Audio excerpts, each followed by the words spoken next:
Pemirsa, Komisi Pemilihan Umum (KPU) resmi mengakomodir putusan Mahkamah Agung mengenai perhitungan batas usia untuk calon kepala daerah. Di sisi lain, perubahan aturan syarat batas usia calon kepala daerah itu pun dinilai sejumlah pihak ditujukan untuk memuluskan jalan pihak tertentu. Ya, pada prinsipnya kita punya satu pemahaman dalam kepemiluan bahwa seluruh peraturan yang ada itu tidak boleh diubah mendekati tahapan pemilu berlangsung. Di konteks kita, jangankan mendekati, perubahan dilakukan saat tahapan berlangsung. Jadi secara prinsip konstitusional yang berlaku universal sebenarnya tidak diperbolehkan.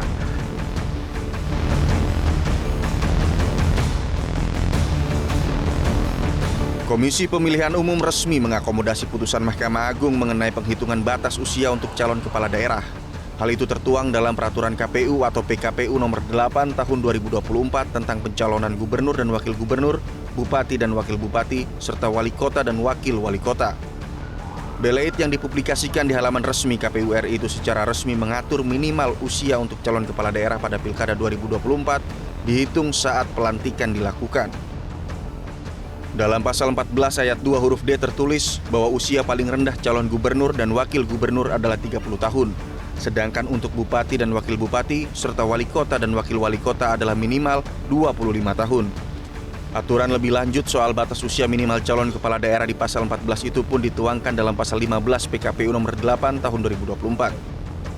Sebelumnya, Mahkamah Agung melalui putusan nomor 23P/HUM/2024 mengubah aturan penghitungan usia calon kepala daerah yang dihitung saat pelantikan, bukan pada saat pencalonan seperti pada pilkada sebelumnya. KPU mengatakan keterpenuhan syarat usia calon itu harus genap pada Rabu 1 Januari 2025. Hal itu mengacu pada akhir masa jabatan kepala daerah hasil pilkada 2020 pada Selasa 31 Desember 2024 mendatang. Pakar Hukum Tata Negara Ferry Amsari menilai penetapan tanggal pelantikan kepala daerah serentak itu tidak wajar. Ia pun menekankan seolah ini ditujukan untuk memuluskan jalan pihak tertentu. Basis awal kekacauan ini adalah putusan yang juga bermasalah. Misalnya kalau ditetapkan tanggal 1 Januari harus ada pelantikan, bagaimana dengan kepala daerah yang mestinya dilantik setelah 1 Januari? Dan sejauh pemahaman saya, pelantikan kepala daerah itu selalu berbeda-beda tanggalnya. Itu sebabnya tidak ada aturan yang eksplisit soal tanggal pelantikan kepala daerah. Bagaimana setelah November tanggal 27, ternyata terjadi sengketa-sengketa terkait perselisihan hasil pemilu, sehingga proses pelantikan akan ditunda. Bagaimana kalau ada kepala daerah yang setelah 1 Januari, katakanlah 2 Januari, dia baru berusia 25 tahun atau 30 tahun, apakah itu adil bagi mereka?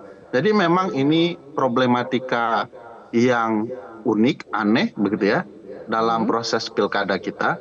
Seolah-olah proses ini hanya diperuntukkan untuk satu orang, satu figur orang yang kebetulan profilnya sangat mendekati dengan anak bungsu presiden. Diketahui Ketua Umum Partai Solidaritas Indonesia atau PSI sekaligus anak bungsu Presiden Joko Widodo Kaisang Pangarep yang digadang-gadang maju dalam Pilkada serentak 2024 ini memang baru akan genap berusia 30 tahun pada Rabu 25 Desember mendatang.